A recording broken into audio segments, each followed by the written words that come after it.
All right, past participle, different syntax. In linguistics, syntax is the study of how words and morphemes combine to form larger units such as phrases and sentences. Different verbs as above, all right? Puriso, āgacchati. So this is a subject basic, subject and verb. So different verbs here. Rukkho, patito. So it's a noun. Puriso, rukkho is a noun. And then the verb is āgacchati patito. So the man came, has come, or had come. A tree fell, has fallen, and had fallen down. All right. So this is the purpose of āgacchati and patito used as a verb here. Now, as a noun, all right. So just now we see the word Buddha. Buddha actually from the word Bud, to know, to awaken, and ta suffix, suffix pp, Buddha. So Buddho and Tathāgato. Buddho, Tathāgato, āgacchati. So the Buddhas come. Tathāgata also we can call the Buddha also. All right. So Buddho and Tathāgato. Here the past participle stands as noun. Stands as noun. Both number one as a verb. Second one is as a noun. Now, how you get this Tathāgata? Tathāgata in Chinese we call it 如来. Why? Because Tathāgata, task gone, or Tathāgata, task come. So task come, that's why in Chinese we call it 如来. 如来 come in a certain way. So Tathāgata, task gone, follow the path of the previous Buddha, or the Buddha came in the tradition of the previous Buddha, right? Different, you can read the Visuddhimagga for more explanation of the Tathāgata. And then adjective, right? Now, if you put the āgacchati, right, in the sentence number one, puriso āgacchati. So the verb come at the second place. But if the āgacchati going to put in front of the puriso, so compare this sentence, puriso āgacchati and āgacchati puriso is different, right? Puriso āgacchati is a verb, but here number three, āgacchati puriso. So this stands as adjective because adjective normally appear in front of the noun, right? So ida āgacchati puriso hoti. So ida is here, āgacchati has come, puriso is man. So a man who has come here. So if we direct translation will be a man has come here. But if we're going to speak it for the first time, they will say there is a man who has come here, or indirectly a man has come here also can. Chai Hun, okay? Can I see number one and number three like the same like that. No, different. Number one is a verb. Number three is take it a place because a man who has come here, right? Direct will be a man who has Indirect come also here. a man has come here. Yeah, that is indirect. But directly will be as an adjective, right? Direct is an adjective here. Okay, adjective here. Yeah. So I put indirect because it's more logic in English. All right, indirect will be more English sense. Okay. Now number three, patito, rukkho, hoti. So there's a fallen tree. So in this case, if you write like this is an adjective. All right, fallen is an adjective. Patito, rukkho. As long as the noun, something stand before the noun and is related in terms of how you know it's related because the ending part is same. All right, o and o. So this is adjective. So there's a fallen tree. So in this way, this is a adjective. Right? But of course, if we are going to write more English sense, a tree has fallen down. So this is a verb here. But we are refer to the first one, right?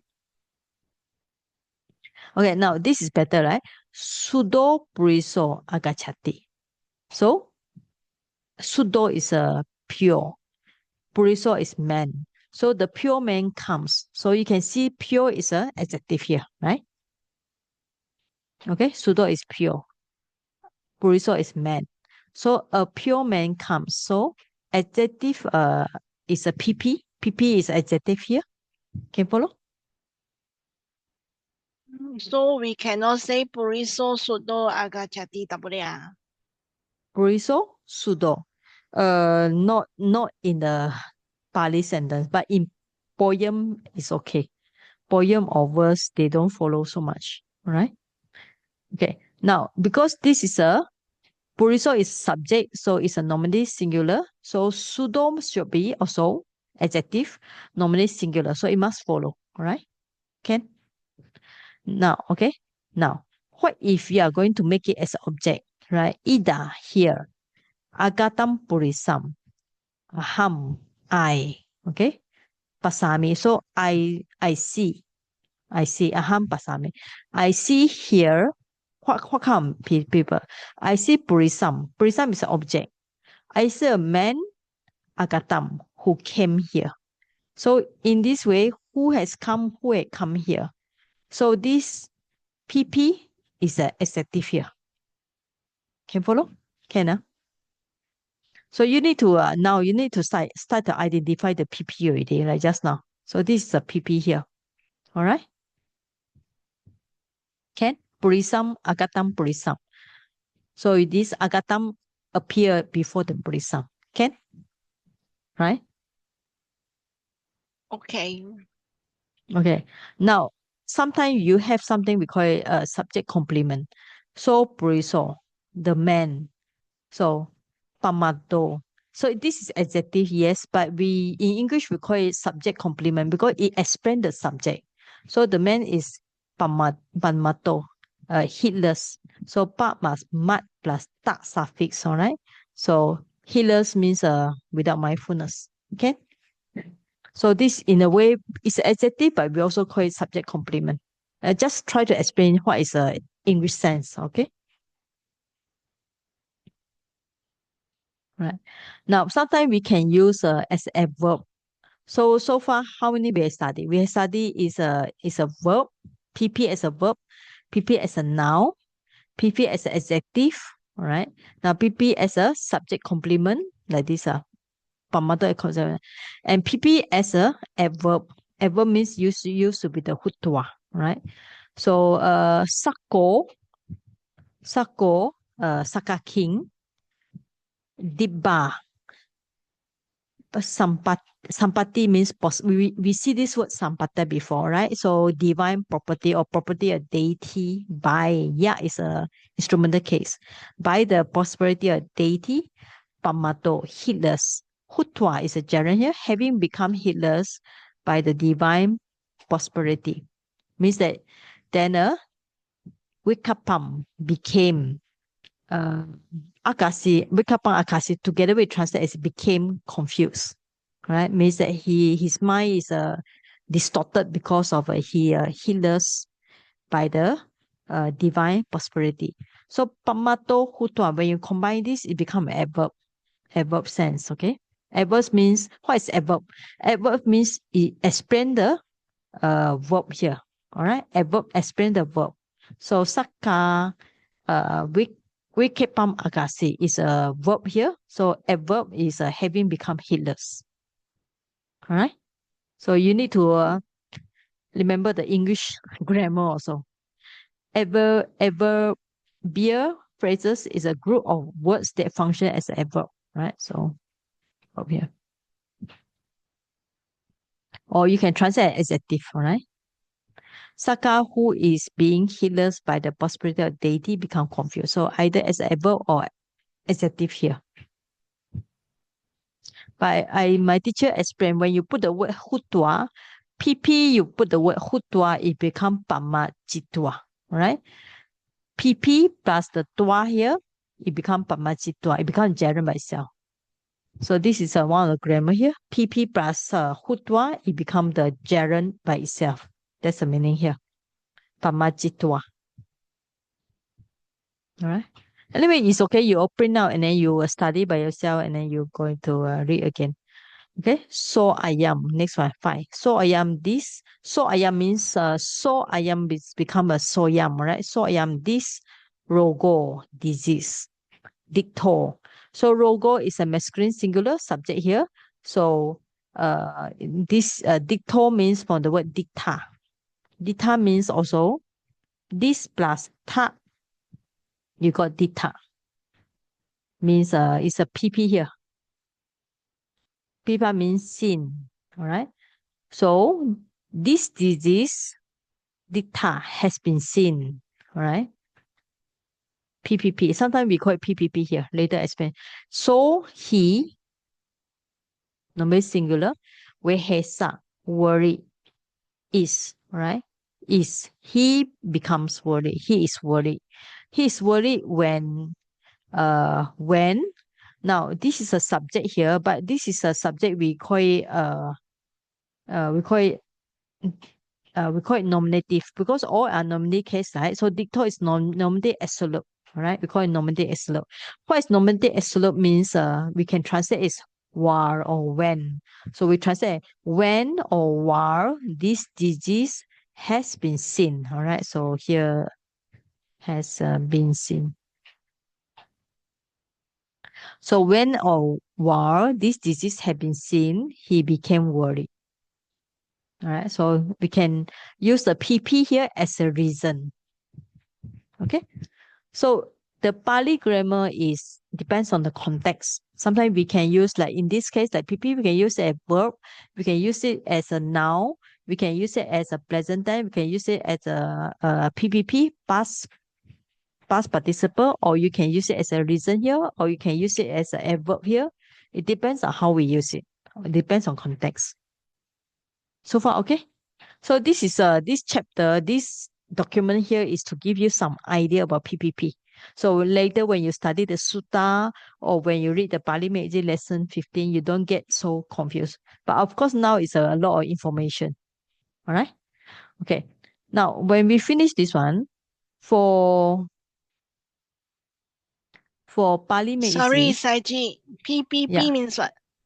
passive past participle. I already explained last week. Okay. Now, all right. So my document just now will explain the lesson 15. All this in the first page of the PP past participle, right? So I already explained using the example here. Okay. So this one I will not go through because I already explained. Now for this one, there are about I think 30 or 40 PP. You got the root here, you got the verb here, you got the past participle here, right? So for this lesson, I remember when I was teaching the intermediate group. That's means that the one that Wong and Vera attend, and with the brother Cow and so on. So I made a very detailed explanation, right? So for that one, I think it's better you all it's better you listen to recording because I think there's no point for me go and repeat the same thing again. So I later I show you the link. So actually you can see in the intermediate.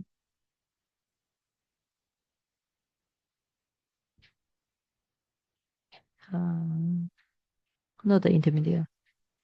Where is this one? This one 2023 Pali intermediate. All right. Okay. So there's a lesson, the adjective and gerund. Okay, so we are looking at this past participle, then past participle word formation. So this one, okay, word formation. So later I'll share this link also. Word formation and then word formation part 2, and then lesson 15 and lesson 15 and 15. All right. So I think you should listen to this recording again because past participle you need some time to digest. All right. So listen to this from this 1, 2, 3, 4, lesson 15. Then after that there will be lesson 16 and so on. But at least you go through lesson 15 first, okay? Since you are quite free. So basically quite free. All right. I know you are very busy. I don't know what you're very busy. So anyway, the word formation will explain all this in detail. So basically, I think you should draw a table by yourself, you know? Go and list out what is the root, what's the prefix, what is the possible combination, because this is good for your future exam also. Yeah, okay. So do an analysis, how you get the agata, apagata, what is the prefix, what's the root, what's the, of course here is a PP here. What's the suffix here? Okay. And this will let you familiarize with all the possible roots you can find. Okay. And you try to understand how you get the combination to get the PP. Okay. For example, Tathāgato will be tus plus ya suffix, tus plus ya, third conjugation, then you got Tathāgato, like this, okay? You should start to do the homework by yourself already. And then I already show some of the example in the paper just now, right? So here, there's a ending part is very important. So past participle can add a parts of the past participle, present perfect tense, past perfect tense, gerund, and also adjective. So this is the one I show in my document. So this is a very important conclusion, right? So do the table, and also I think you should review your exercise again, all right? Okay. So I'm thinking I'm also quite lazy to teach you this one. Because I hope you listen to the recording is better for me. Okay. But at least you should do the table first, okay?